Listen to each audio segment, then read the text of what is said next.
اس بات پر یقین نہیں کیا جا سکتا کہ کوئی دوشیزہ مسکراہٹیں بکھیرنے، نشیلی نظروں سے دیکھے اور ادائیں دکھائے تو اس کا مطلب یہ اخذ کر لیا جائے کہ وہ آپ پر مر رہی ہے۔ ہو سکتا ہے وہ آپ کی تعریف چاہ رہی ہو یا کوئی کام ہو۔ اس مضمون میں اس حقیقت پر روشنی ڈالتے ہیں کہ کس طرح سے یہ راز کھل سکتا ہے کہ کوئی دوشیزہ آپ پر مر مٹ رہی ہے اور پسندگی کی نظر سے آپ کے جواب کی منتظر ہے۔ اس ضمن میں درج ذیل نکات پر غور فرمائیں۔ نمبر 1، بہادر بنیں اور اس لڑکی سے مختصر گفتگو کرنے کی کوشش کریں۔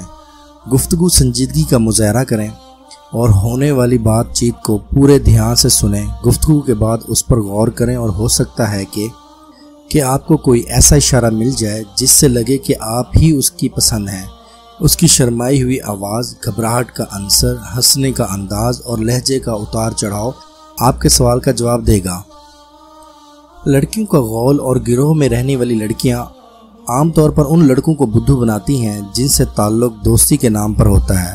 بہت سی لڑکیاں تعلقات کی بابت واضح اور ظاہر نہیں ہونے دیتی، اس لیے زیادہ تر خاموش رہتی ہیں، جس کا ہرگز مطلب یہ نہیں کہ وہ آپ کو پسند نہیں کرتی۔ یہ آپ کی ذہانت ہے کہ آپ اس کی خاموشی سے اپنی پسندگی کی بات کیسے نکلواتے ہیں۔ اگر آپ کا تعلق یورپ ممالک سے ہے تو دوستی کی علامت آپ کی اپنی دوست سے ہونے والی اکثر ملاقات میں ہونے والے واقعات سے دیکھی جا سکتی ہیں۔ اگر وہ آپ کو کثرت سے گلے لگائے اور آپ کے ساتھ جانے سے کہیں ہچکچائے تو یہ واضح اشارے ہیں کہ وہ آپ کو پسند کرتی ہے۔ کوئی لڑکی آپ کے ساتھ سینما کے لیے جاتی ہے اور فلم دیکھنے کے دوران بے خودی میں آپ کے ہاتھ پر ہاتھ رکھ دیتی ہے، کسی منظر پر ہنستے ہنستے اپنا سر آپ کے شانے پر ٹکا دیتی ہے یا پھر آپ کی کمر کی گرد اپنے بازو کی گرفت کو احساس دلاتی ہے، تو سمجھ جاؤ کہ وہ آپ کو پسند کرتی ہے۔ لڑکی کے دیکھنے کے انداز سے بھی یہ قیاس کیا جا سکتا ہے کہ پسندگی کا لیول کیا ہے۔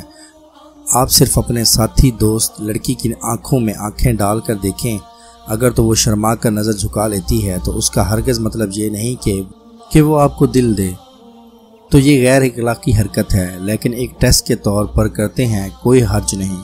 آپ اس سے اس کی فیس بک کا پاسورڈ مانگیں، اگر تو وہ بغیر کسی ہچکچاہٹ کے پہلی ہی طلب پر پاسورڈ آپ کو بتا دیتی ہے تو اس کا مطلب صرف اور صرف یہ ہے کہ وہ آپ کی ہی ہے۔ اب آپ پر اخلاقی فرض ہے کہ آپ پاسورڈ کا استعمال نہ کریں، یہ اعتماد آپ کو بہت سی خوشیوں کا ہمکنار کرے گا۔ اگر آپ کو ہماری ویڈیو اچھی لگی ہے تو اپنے دوستوں کے ساتھ ضرور شیئر کیجیے گا۔